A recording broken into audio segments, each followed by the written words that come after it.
오늘 말씀의 제목은 하나님의 백성으로서의 마땅한 태도입니다. 정신의학자인 칼 메닝거라는 사람이 이런 말을 했다고 합니다. 태도가 사실보다 중요하다라는 겁니다. 태도가 사실보다 중요하다. 그러니까 우리가 살아가면서 겪는 현실들이 사실이지 않습니까? 그런 현실, 사실에 우리가 부딪힌다고 해도 그것보다 더 중요한 것이 있는데 그게 바로 뭐냐면 그 사실에 대한, 현실에 대한 나의 태도가 더 중요하다는 것입니다.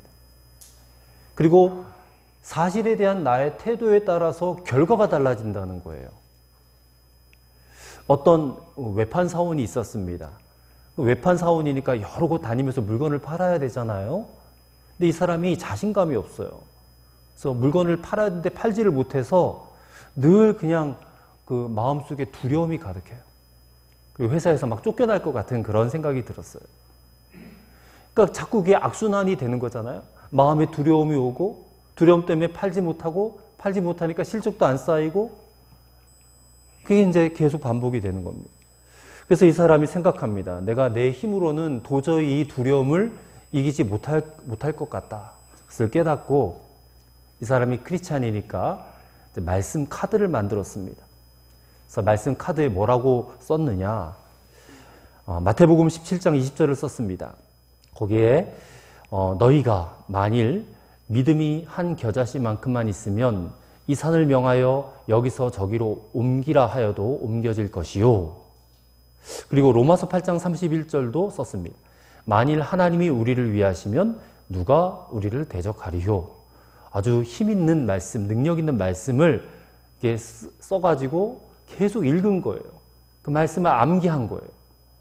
그래서 그 말씀을 읽다 보니까 마음에 자꾸 용기가 생기더라는 거예요. 두려움이 떠나가는 것이라. 그래서 결국 마음속에 두려움이 떠나가기 시작하니까 이 사람이 용기가 생기고 자신감이 생겨서요. 막 물건을 판매하기 시작한 것입니다. 그래서 막 실적도 막 올라가게 되었다는 거예요. 보십시오. 비근한 예이긴 하지만 자신이 처한 현실, 이 사실에 대해서 이 사람은 방법을 찾아낸 거예요. 절망하지 않고. 그리고 말씀을 의지하겠다라고 하는 이 태도를 가짐으로써 자신의 삶의 결과를 바꿔놨다는 거예요. 여러분, 우리 그리스도인의 태도는 이런 태도여야 마땅한다고 저는 믿습니다. 그래서 저는 오늘 말씀 제목을 하나님 백성으로서의 마땅한 태도라고 정해보았는데 이 하나님 백성으로서 가져야 될 태도가 여러 가지가 있어요.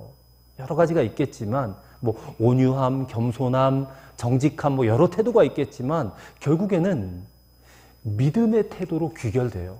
믿음의 태도. 여러분은 여러분의 삶에 대해서 어떤 태도를 갖고 살아가십니까? 오늘 저는 이 말씀을 통해서 여러분이 정말 지금까지 어떤 태도로 살아왔는지를 다시 한번 점검해 보시고 이제는 믿음의 태도를 가지고 그리고 하나님 백성으로서의 마땅한 태도라고 여기며 그렇게 살아가시기를 결단하는 오늘 이 시간이 되기를 간절히 소망합니다. 자, 첫 번째로 어떤 태도냐? 어떤 형편에서도요, 부정적인 믿음이 아니라 축복의 믿음을 가지셔야 된다는 겁니다. 축복의 믿음. 자, 오늘 본문을 말씀을 보시면 이 아람 왕 베나닷이 쳐들어왔잖아요. 쳐들어와서 이스라엘 사마리아 성을 삥 둘러서 포위를 했어요. 왜 포위했습니까? 성 안으로 들어가는 음식물을 차단하기 위해서. 그럼 그 안에 있는 사람들 굶어 죽을 수밖에 없는 거예요. 그래서 먹을 게 없으니까 이들이 무슨 짓을 했습니까? 자기 자식을 잡아먹는 일이 벌어졌어요. 이 절망적인 상황 아닙니까? 얼마나 끔찍한 상황이에요. 근데 오늘 본문 1절의 말씀을 보시면 하나님께서 선지자 엘리사를 통해서 이렇게 말씀하십니다. 엘리사가 이르되 여호와의 말씀을 들을지어다. 여호와께서 이르시되 내일 이맘때에 사마리아 성문에서 고운 밀가루 한 스아를 한 세겔로 매매하고 보리 두 스아를 한 세겔로 매매하리라 하셨느니라. 자, 지금 사마리아 성 안에는요, 먹지도 않는 나귀 머리 하나가 거의 2천만 원이고요. 먹지도 않는 비둘기 똥이 막 100만 원 넘게 거래가 되고 있었단 말이에요. 그렇게 먹을 게 없는 상황인데 하나님 뭐라고 하세요? 고운 밀가루가 또 보리가 이게 평상시처럼 거래가 된다는 거예요. 한 1,000원, 2,000원에 살 수 있게 된다 그 얘기입니다. 그게 앞으로가 아니라 바로 내일 이 사마리아 성 경제가 정상적으로 회복이 되어질 것이다 라고 하나님이 말씀하셨다는 거예요. 자, 이 말을 누가 들었느냐? 2절의 말씀을 보시면 그때 왕이 그의 손에 의지하는 자 곧 한 장관이 하나님의 사람에게 대답하여 이르되 여호와께서 하늘에 창을 내신들 어찌 이런 일이 있으리요 했다는 거예요. 그러니까 이 한 장관이 그 얘기를 듣고요. 저 사람 지금 정신 나간 소리 하고 있네? 어찌 그런 일이 있을 수 있을까? 하나님께서 하늘에 창을 내셔서 하늘에서 막 먹을 것이 쏟아지지 않는 이상 그런 일은 절대 일어나지 않는다라고 한마디로 무시해버린 거예요. 아니, 하나님이 말씀하셨는데 이 사람은 그런 일은 있을 수 없다. 그런 일은 절대 일어나지 않아 하고 그냥 일축해버리는 거예요. 그러자 엘리사가 그 사람에게 뭐라고 말하느냐? 2절 끝절에 보세요. 엘리사가 이르되 내가 내 눈으로 보리라. 그러나 그것을 먹지는 못하리라. 그래. 눈으로는 볼 텐데 네가 그 음식은 먹지는 못할 거야. 그리고 이튿날 엘리사의 그 예언이 그대로 기적으로 일어나는 겁니다. 그리고 이 예언을 믿지 못했던 이 장관은 17절에 가서 보시면 비참한 최후를 맞게 돼요. 성도 여러분, 오늘 하나님께서 이 말씀을 가지고 오늘 우리의 믿음을 좀 점검해 보라고 말씀하십니다. 그냥 말씀을 눈으로 스쳐 읽지 말고 좀 한번 깊이 마음에 새겨보시기를 바랍니다. 오늘 우리가 그 순간 사마리아 성으로 한번 가보셨으면 좋겠어요. 내가 그 사마리아 성 안에 있는 백성이라면 또 이 얘기를 듣는 사람이라면 나라면 어떻게 할 것인가? 엘리사의 그 말을 들었어요, 내가. 내일 지금 성 안에 경제가 정상 회복될 것이다. 그 얘기를 들었어요. 그러면 아멘. 정말 그 말씀대로 될 줄로 믿습니다. 이렇게 말이 쉽게 나오시겠느냐는 거예요. 야, 이제 내일이면 배불리 먹을 수 있을 거야 하면서 여러분 막 기뻐하셨을까요? 아니면 이 장관처럼 아니 어떻게 내일 그런 일이 일어날 수 있겠어? 말도 안 되는 소리 집어치워. 그렇게 했겠습니까?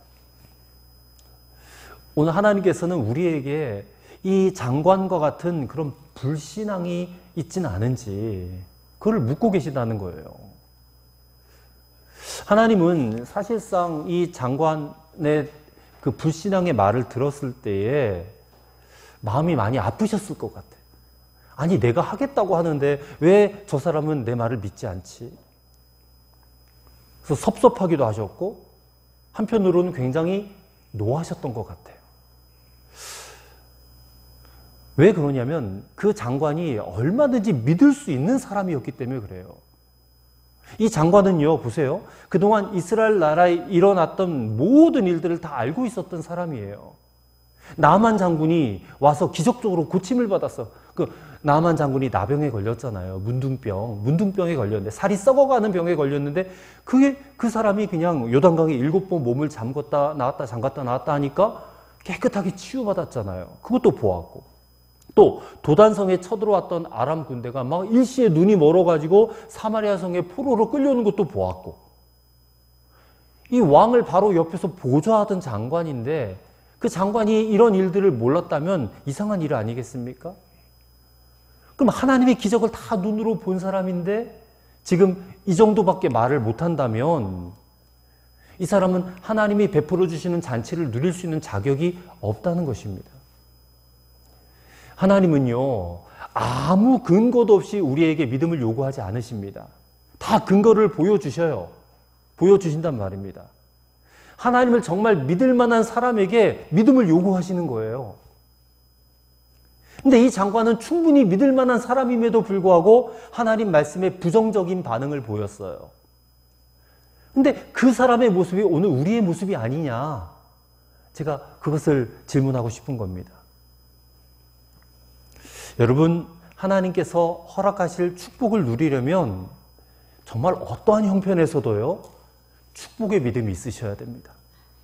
여러분, 마음 깊은 곳에는 무엇이 있습니까? 우리 하나님은 천지 만물을 지으신 하나님인데 이 천지 만물을 지으신 창조주 하나님에 대한 믿음이 있으십니까? 있으시면 아멘 하시길 바랍니다. 여러분을 위해서 독생자 예수 그리스도가 십자가를 지시고 모든 피와 물을 다 흘리시고 죽으셨어요. 이 십자가에서 우리를 향한 하나님의 그 사랑이 보여주셨잖아요. 그 사랑에 대한 믿음이 여러분 있으십니까? 아멘 하셔야죠. 우리를 통하여 이 땅에 하나님의 나라 천국을 이루실 그 약속에 대한 그런 믿음도 여러분 있으시잖아요. 여러분, 하나님께서는 우리에게 딱 하나만 보세요. 뭐를 보십니까? 믿음만 보세요. 믿음만 보세요. 왜냐하면 예수님께서 내 믿음대로 되리라 그랬잖아요. 믿음이 있으면 되고 믿음이 없으면 안 된다는 거예요. 내 믿음대로 될지어다. 아멘 해야 돼요. 벳세다 들판에서 예수님은 성인 남자만 5천 명이 있고요. 거기에 노인, 여자, 어린아이 다 합치면 한 2만 명 되는 그런 많은 사람들이 예수님 말씀을 듣고 있었거든요. 근데 그들에게 먹을 것을 줘야 되는데 먹을 게 하나도 없어요. 그래서 예수님이 한 제자였던 빌립에게 물어보셨어요. 요한복음 6장 5절에 우리가 어디서 떡을 사서 이 사람들로 먹게 하겠느냐? 빌립에게 물었는데 빌립이 그때 뭐라고 대답했냐면 각 사람으로 조금씩 받게 할지라도 200데나리온의 떡이 부족하리이다. 이렇게 계산적으로 대답을 했어요. 이 사람들 다 먹이려면 200데나리온의 돈이 필요해요. 수천만 원의 돈이 필요해요. 이 무슨 말입니까? 지금 그 돈도 없고 떡을 사러 갈 시간도 없고 먹일 수 없다. 부정적인 대답이거든요. 부정적인 대답. 여러분 같으면 어떻게 대답하시겠습니까? 아, 예수님, 우리가 가진 건 없지만 예수님께서 저들을 배불리 먹여주실 줄로 저는 믿습니다. 이렇게 했겠어요? 아니면 아니 도대체 이 수많은 사람들에게 어떻게 먹을 걸 줄 수 있단 말입니까? 말이 되는 소리를 하십시오. 그렇게 했겠습니까?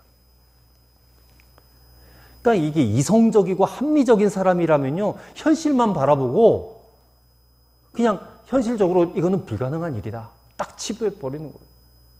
그런 일은 절대 일어날 수 없다. 그렇게 단정 지어버린다는 것입니다. 그래서 예수님이 빌립을 시험하신 거예요. 근데 빌립은 예수님 따라다니면서 예수님이 일으키신 많은 기적들을 본 사람 아닙니까? 그렇기 때문에 지금 이 벳세다 들녘에서도 예수님이 하실 일에 대해서 믿으려면 얼마든지 믿을 수 있는 사람이에요. 근데 안타깝게도 빌립은 예수님을 기쁘시게 해드릴 믿음의 말을 하지 못했습니다. 근데 그게 우리의 모습이라는 거예요. 저의 모습이고 여러분의 모습이다. 여러분, 우리가 성경을 읽잖아요. 이 성경을 읽다 보면 하나님의 축복, 하나님의 기적에 대한 말씀이 차고 넘치게 기록이 되어 있습니다. 정말 차고 넘치게 기록이 되어 있어요. 성경은 언약의 책이고 축복의 책입니다. 성경을 읽는 자마다 하나님께서는 그런 기적을 우리에게도 경험케 하시는 거예요. 근데 성경에 기록되어지는 것은 그때 일어난 일이고 지금 우리의 삶의 현실에는 하나도 일어나지 않는다. 그렇게 여기시면 안 된다는 겁니다. 지금도 일어날 수 있다. 지금도. 그런데 이것을 믿지 못하면 누릴 수가 없다는 것입니다. 하나님은 정말 위대하신 분이세요. 정말 풍성하신 은혜와 축복이 넘치는 분이세요. 하나님이 하시는 일은 기가 막힌 일이에요. 라고 우리가 고백은 하지만 고백만 할 뿐 내 마음에 믿어지진 않아. 믿음이 없어요. 그럼 아무 소용이 없다는 것입니다. 여러분, 로마서 10장 17절 말씀에 믿음은 들음에서 난다 그랬습니다. 믿음은 들음에서 나요. 근데 말씀을 단순히 듣기만 한다고 해서 믿음이 생기는 거 아니에요. 여러분의 마음을 활짝 열고 듣지 않으면 결코 믿음이 생기지가 않습니다. 예수님의 말씀을 듣고서도요, 예수님을 대적한 사람들, 심지어 예수님을 십자가에 못 박은 사람들이 있었잖아요. 거기 있는 사람들 다 예수님 말씀 들었거든요. 근데 듣고도 마음을 열지 않으니까 믿어지질 않는 거예요. 여기 계신 여러분들도 제가 이렇게 앞에서 설교를 하지만 여러분의 마음의 문을 열고 이 말씀을 정말 내게 주시는 말씀으로 받아들이면 그 말씀의 역사가 나타나는데, 그렇지 않고 아유, 목사님의 말씀은 그냥 성경에 있는 얘기지. 나하고는 상관없어. 마음의 문을 꼭 닫아버리고 말씀을 받아들이지 않으면 말씀의 역사가 안 일어난다는 것입니다.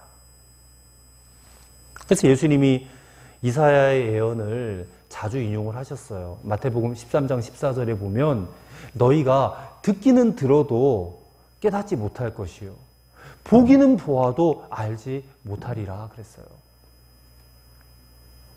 마음을 열고 믿으려는 자세로 하나님의 말씀을 들어야 됩니다. 그리고 여러분이 스스로가 믿음의 말을 자꾸 해야 돼요. 상황은 뻔히 보이는 상황은 잘 안 될 것 같아. 우리는 다 합리적이고 이성적인 사람들이니까 현실적으로는 이루어질 수 없는 것 같아. 그렇다고 자꾸 부정적인 말만 쏟아낸다고 우리에게 이루어질 게 뭐가 있겠습니까? 하나님의 약속의 말씀은 된다고 하시는데 우리는 현실만 바라보고 이성적으로 합리적으로 판단해서 안 된다고 말할 이유가 없는 것이에요. 성경이 말씀하시는 대로 그래요 하나님 이 말씀이 내게도 이루어질 줄로 믿습니다. 자꾸 이렇게 습관하셔야 돼요. 습관적으로 고백하셔야 돼요. 그리고 이 태도가 우리의 미래를 결정하는 것입니다. 아까 그 외판 사원처럼 그런 일들이 그 사람에게만 일어난 일입니까? 아니요. 우리에게도 얼마든지 일어날 수 있지 않겠어요? 자꾸만 습관적으로 불신의 말, 부정적인 말을 내뱉고 사는 것은 잘못된 신앙 태도예요. 몸이 병들거나 경제적인 어려움이 닥치거나 내가 간절히 원하는 일이 이루어지지 않거나 사람들로부터 배신을 당하거나 분명히 그 말을 믿고 내가 왔는데 내가 여기까지 왔는데 저 사람이 내 뒤통수를 쳤어요. 그러면 내 마음에 의심이 일어나요. 하나님 정말 계신가? 하나님 내 기도를 듣긴 하시는가? 하나님이 나를 정말 사랑하시는가? 나한테는 정말 좋은 날이 올까? 근데 이런 의심과 이런 불신의 말을 내가 내뱉었어요. 그럼 그 결과가 무엇이겠냐는 거예요. 자꾸만 불신의 말을 내뱉으면 풍성하신 하나님의 축복을 못 누린다는 것입니다. 못 누린다. 여러분, 하나님은 우리에게 이미 축복의 말씀, 기적의 말씀을 주셨습니다. 그래서 그 말씀을 성경을 읽으면서 축복의 믿음을 가지셔야 돼요.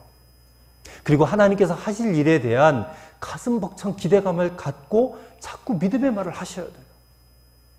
그렇지 않으면 이 장관처럼 하나님의 역사에 대해서 부정적인 사람이 되고 은혜가 임하는 그 자리, 은혜가 임하는 그 자리에서도 아무 감동도 눈물도 없는 그런 몸이 건조한 사람이 될 수밖에 없다는 것입니다. 저는 여기 모인 우리 성도님들이 하나님 말씀에 정말 온전한 믿음으로 반응하시게 되기를 간절히 소망합니다.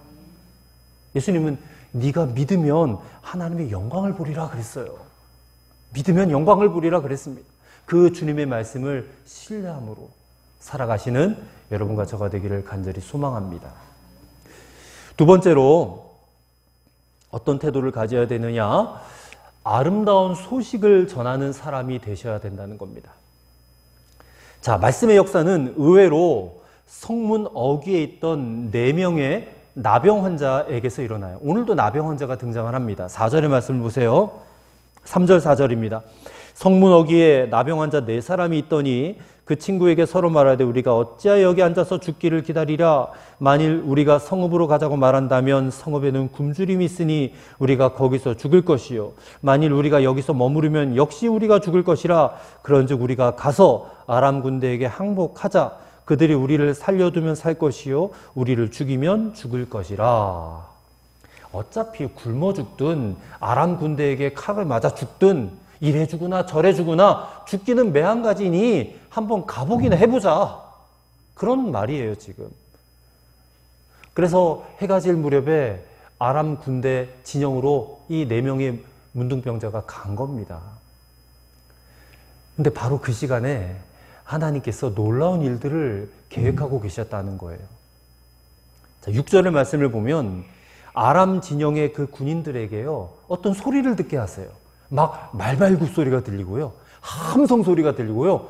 막 큰 군대가 몰려오는 그런 소리를 듣게 하시는 거예요. 이게 그들의 귀에만 들린 겁니다. 그들의 귀에만. 이게 하나님이 하시는 일이에요, 이게. 근데 그들이 그 소리를 듣고 뭐라고 생각하는지 아십니까? 7절의 말씀을 보면, 야, 이스라엘 사람들은 다 지금 저 성 안에 있는데 누가 지금 도대체 우리에게 이렇게 달려오는 것일까? 혹시 저 이스라엘 사람들이 자기들의 우방인 애굽과 헷 족속에게 도움을 요청해서 지원군을 요청해가지고 그 연합군이 우리를 침공하여 오나 보다. 그래서 이 생각이 드니까 이 아람 군대 사람들이요, 군인들이 너무 두려운 거예요. 너무 두려워서 모든 것을 다 내던져버리고 혼비백산 도망쳐버렸다는 것이에요. 그게 7절 말씀입니다.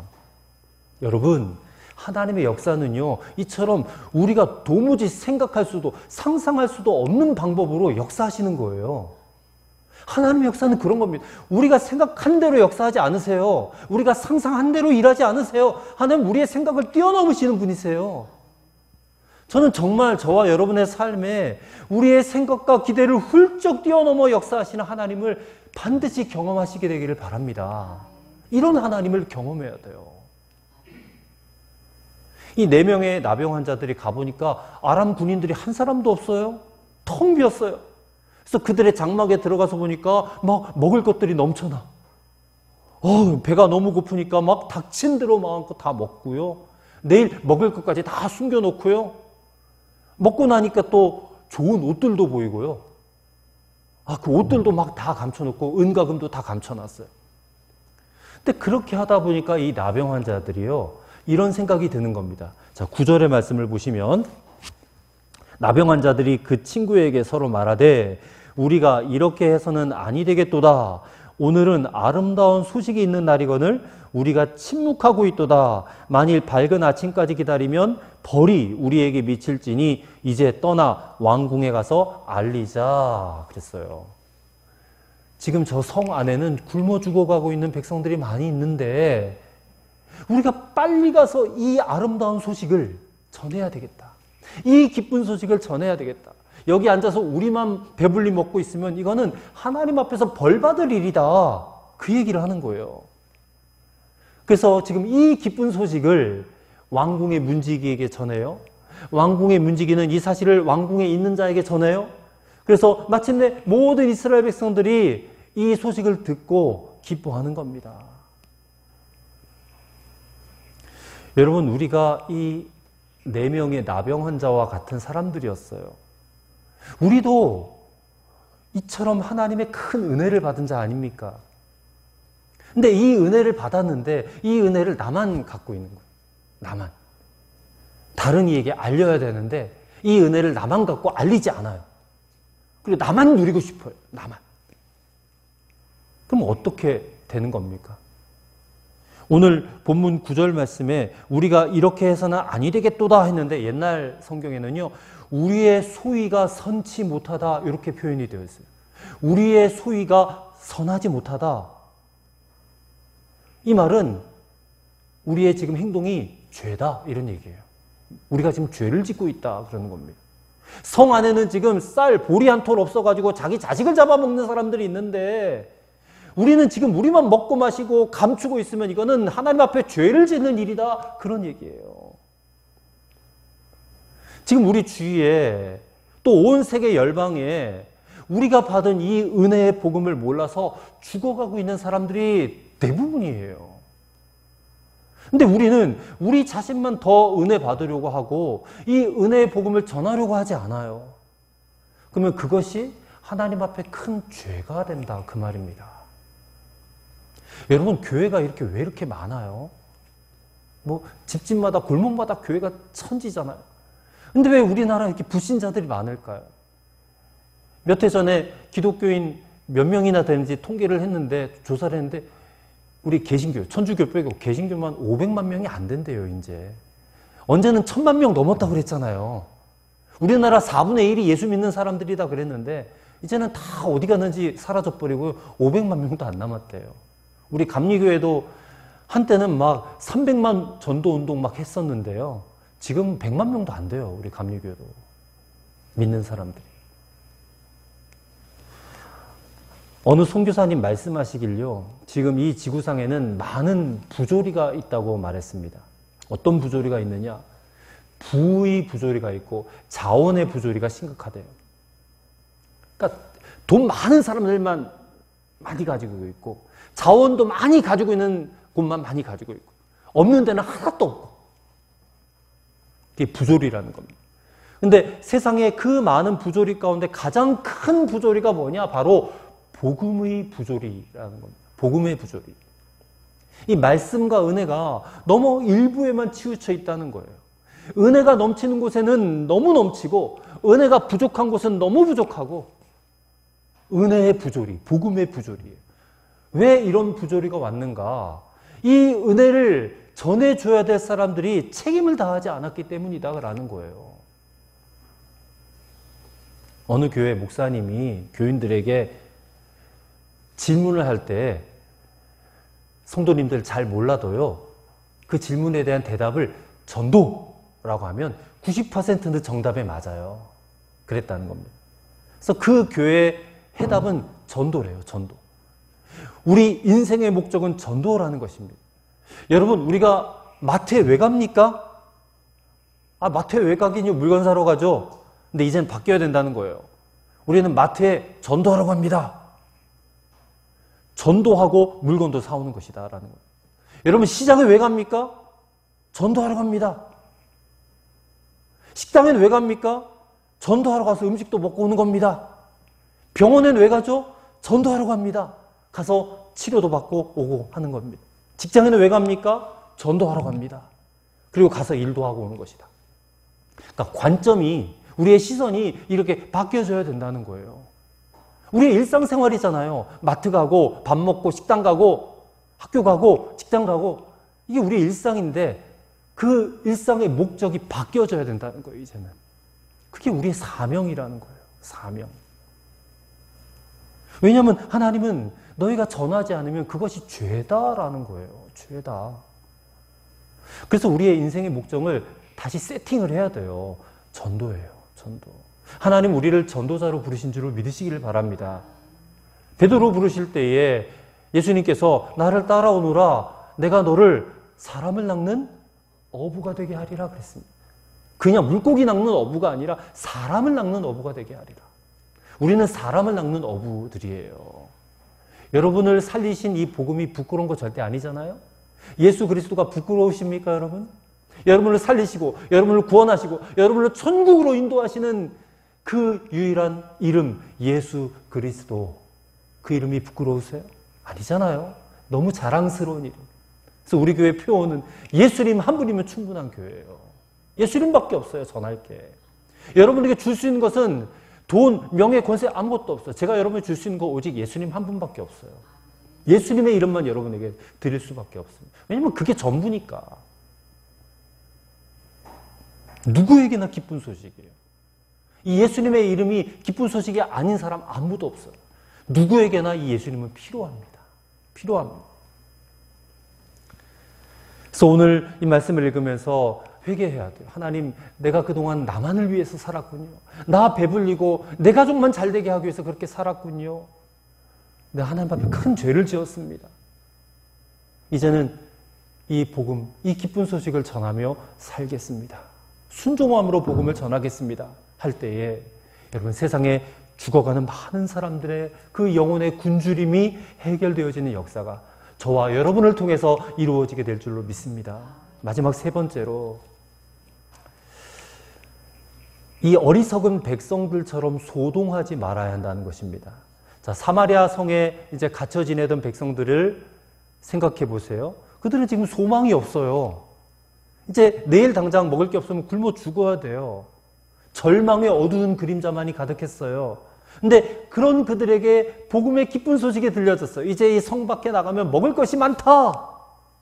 아람 군대는 밤사이에 다 도망쳐버렸고 적 진영은 비었고 그들이 버리고 간 음식물들이 풍성하다. 그 기쁜 소식을 들은 이스라엘 백성들의 모습을 오늘 보십시오.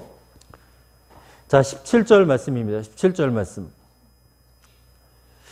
왕이 그의 손에 의지하였던 그의 장관을 세워 성문을 지키게 하였더니 백성이 성문에서 그를 밟음에 하나님의 사람의 말대로 죽었으니 그랬습니다. 자, 이 백성들이 그 기쁜 소식을 듣자마자 벌떼와 같이 정말 무질서하게 성문을 앞다투어 빠져나가는 거예요. 그러다가 그 성문을 지키고 있던 그 한 장관, 아마 군대 장관이었던 것 같은데 그 장관을 그냥 발로 밟아 죽여버리는 겁니다. 물론 그의 죽음은 2절의 엘리사 예언이 성취가 되어진 사건이에요. 근데 백성들이 너무 무질서하지 않습니까? 기쁜 소식을 들었는데 너나 할 것 없이 그냥 나 혼자 살겠다고 뛰쳐나가는 그 모습, 이게 소동하는 모습이라는 거예요. 자, 이 모습은 육체 욕심을 따라 살아가는 모습이에요. 마치 그냥 그 밤중에 불빛 하나 켜놓으면 거기에 온갖 벌레들이 다 달려드는 그런 모습이에요.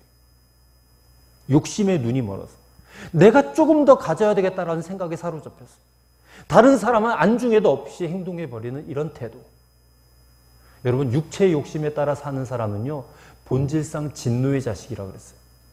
자기 자신도 멸망하고 다른 사람도 멸망하게 하는 결과를 낳을 수밖에 없어요. 벌써 한 20년도 넘은 일이에요. 우리나라에서 남북 회담이 있었어요. 북한의 이제 사람들과 남한의 사람들이 모여서 회담을 하는데 뭐가 이게 열이 받았는지 북측의 대표가요, 회담 도중에 우리 측을 위협하느라고 서울이 불바다가 될 거다 그랬어요. 들은 적 있으시죠? 기억나시죠? 서울이 불바다가 된대요. 그래서 그런 발언을 해서 우리나라가 발칵 뒤집어졌어요. 그 발언 때문에. 저 북에서부터 쳐들어 내려와가지고 전쟁이 일어나는 것 아니냐. 그래서 온 국민이 두려워했다는 거예요. 그 소식에. 그때 무슨 일이 일어나느냐. 서울 강남의 한 슈퍼마켓에요. 사람들이 벌떼같이 몰려들어가지고 무슨 짓을 했는지 아십니까? 라면, 햇반, 비상식량 다 싸그리 다 긁어가가지고 그냥 동이 났다는 거예요. 그래도 막 그걸 못 사가지고 발을 동동 구르는 사람들이 있었고요.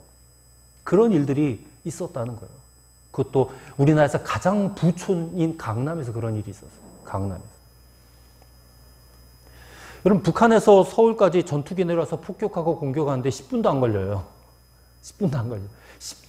내려와가지고 막 미사일을 투하해가지고 하면 핵 만들었으니까 핵무기 투하하면 집에서 편안하게 앉아서 라면 삶아 먹을 시간이나 있겠습니까? 다 죽는 거지, 진짜. 그런 일이 있습니다. 전쟁이 시작되면 라면, 비상식량 먹고 있을 처지가 아닌데 라면 사려고 몰려드는 강남 사람들을 보면서 마음이 씁쓸했어요. 조금만 어려움이 와도 정말 벌떼처럼 하루의 양식을 위해 달려드는 그런 인생들의 모습을 보면서 오늘 이 본문의 이스라엘 백성들의 모습이 오버랩되는 거예요. 그럼 과연 우리 믿음의 사람들, 그리스도인들이 이렇게 살아야 되겠는가? 만약에 여러분 북한이 충주에다 불바다 만들겠다고 하면 여러분 어떻게 하시겠어요? 여러분도 똑같이 그렇게 하시겠어요? 정말 어리석은 모습이에요. 진짜 그런 일이 있으면 먹고 있을 시간도 없어요. 집에서. 다 죽는 거지, 진짜. 그런 일이 없도록 교회 나와서 기도를 해야 될 일이지. 세상 명예, 권세, 돈, 이것을 향하여 소동하며 달려가서 자신의 지도자였던 장관조차 밟아 죽여도 모르는 그런 모습으로 살아가서는 안 된다는 겁니다. 그래서 갈라디아서 5장 16절을 우리에게 이렇게 말씀하고 있어요. 내가 이르노니 너희는 성령을 따라 행하라. 그리하면 육체의 욕심을 이루지 아니하리라 그랬어요. 여러분, 우리 거듭난 사람들은요, 예수님 믿는 사람들은요, 육체를 따라 살아가지 않아요. 우리는 성령을 따라가는 사람들입니다. 만약에 서울 불바다 그런 얘기가 우리에게 들렸으면 우리는 기도해야 돼요. 강남 사람들처럼 슈퍼마켓 쫓아가가지고 비상식량 긁어 모으는 그런 어리석은 자처럼 살지 말아야 됩니다. 우리는. 기도해야죠. 무엇을 해야 될지, 어떻게 살아야 될지, 우리의 태도가 중요하다는 겁니다. 우리의 태도가. 사랑하는 성도 여러분, 우리는 전능하신 하나님을 믿는 사람들이에요. 우리의 유일한 백은 하나님밖에 없어요. 그 하나님께 우리는 모든 것을 기도할 수 있고 모든 것을 맡길 수 있고 또 그분이 주시는 모든 축복을 또 누릴 수 있는 사람들이에요. 그 하나님을 믿는 믿음에 걸맞는 그런 태도로 살아가시기를 간절히 소망합니다. 축복의 믿음 가지셔도 됩니다. 하나님이 여러분 축복하실 줄로 믿습니다. 아름다운 소식 이미 우리에게 주어졌잖아요. 그 소식 전하면서 사세요. 부끄러워하지 마시고. 여러분을 구원하신 예수님입니다. 예수님 전하는 거 부끄러워하지 마시고. 육체의 욕심을 따라 소동하는 백성들처럼 되지 마시고 오직 성령을 따라 행하시는 그런 하나님 나라 백성들이 다 되시기를 주의 이름으로 축원합니다. 기도하겠습니다. 좋으신 하나님, 오늘도 감사합니다. 우리에게 기쁜 소식, 복음을 듣게 하셔서 하나님의 자녀로, 하나님의 백성으로 우리를 인쳐주셔서 감사합니다. 축복의 확신을 잃어버리지 않게 하시고 하나님을 경험하게 하옵소서. 우리를 구원하신 이 기쁜 소식, 복음을 온 세상에 전하게 하시고 저들과 함께 구원의 기쁨 누리게 하옵소서. 소동하는 백성들처럼 어리석고 육체의 욕심 따라 살지 말게 하시고 오직 성령을 따라 충만하게 살게 하여 주옵소서. 예수님의 이름으로 기도하옵나이다. 아멘.